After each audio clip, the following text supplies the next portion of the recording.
សុខទុកយ៉ាងណាសង្សារចាស់អើយបែកគ្នាយូរហើយក្រោយពេលអូនមានអ្នកថ្មីចោលសង្សារក្រក្លិនភុងក្របី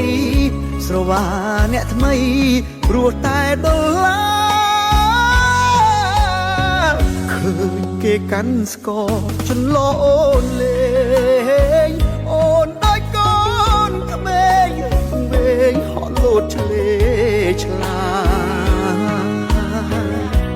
សុខចិត្តដេកយំក្នុងផ្ទះ